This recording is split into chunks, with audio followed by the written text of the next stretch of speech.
Hello everyone, কেমন আছো তোমরা সবাই? আশা করছি অনেক ভালো আছো। তো আমাদের ওয়েস্ট বেঙ্গল থেকে ব্যাঙ্গালোরের সত্য সাইরাম বাবা হসপিটালে অনেকেই ট্রিটমেন্ট করানোর জন্য যায়। তুমি কি সেই হসপিটালটা দেখেছো? যদি না দেখে থাকো তাহলে এই ভিডিওটা তোমার জন্য, লাস্ট পর্যন্ত দেখতে থাকো। তো এইটা হলো সত্য সাই বাবা হসপিটাল। আমি চলন্ত মেট্রোর ভিতর থেকে জানালা দিয়ে এই ভিডিওটা করি। এই বিশাল বড় হসপিটালের ভিডিওটা পুরোটা করতে পারিনি, কারণ বলতে বলতে মেট্রো স্টেশনে ঢুকে গেল।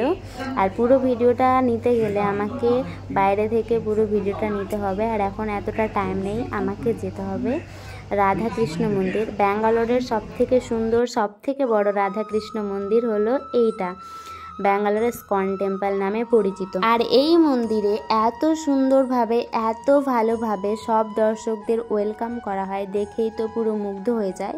আর মুগ্ধ হয়ে আমি ভিডিও করতেই ভুলে গেছি সেগুলোর। এই মন্দিরে এর আগেও আমি অনেকবার এসেছি, কিন্তু তখন কোনো শর্ট ভিডিও বা কোনো ব্লগ ভিডিও করা হয়নি, কারণ আগে আমি ফ্রেন্ডসদের সাথে আসতাম, আর মন খারাপ হলে কখনো কখনো একাও চলে আসতাম। আর আমি যখন আমার ফ্রেন্ডসদের বলতাম আমাকে একটু ভিডিও করে দে, তখন ওরা বলতো যে তোকে আর ভিডিও করতে হবে না, তুই যে রুমে ভিডিও করিস সেটাই অনেক, আর করতে হবে না মন্দিরে এসে। আর যখন একা একা মন্দিরে আসতাম তখন তো ভিডিও করাই যাবে না। তো যাই হোক, এই মন্দিরটা তোমাদের কেমন লাগলো অবশ্যই কমেন্টে বলতে ভুলো না।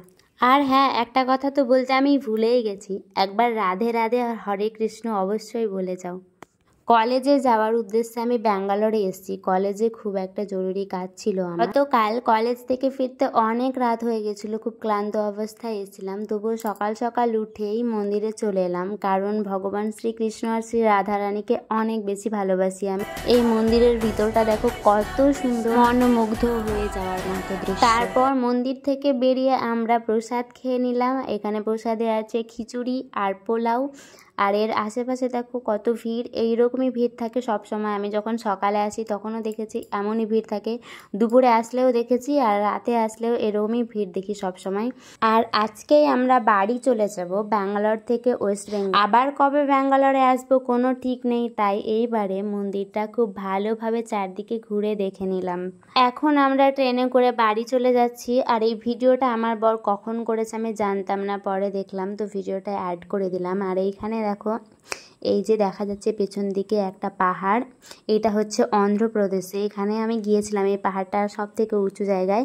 ওখানে আছে একটা মন্দির, মন্দিরটার নাম তিরুপতি টেম্পল। আর আমরা গ্রুপে সব ফ্রেন্ডস মিলে গিয়েছিলাম। আর মন্দিরের ভিতরে ঢোকার জন্য 12 ঘন্টা আমাদেরকে ওয়েট করতে হয়েছিল। 12 ঘন্টা পর আমরা ভিতরে যেতে পেরেছিলাম, এতটা ভিড় হয় এখানে। আর আমার ভিডিওটা তোমাদেরকে আশা করছি ভালো লাগবে। যদি ভালো লেগে থাকে তাহলে একটা লাইক, কমেন্ট আর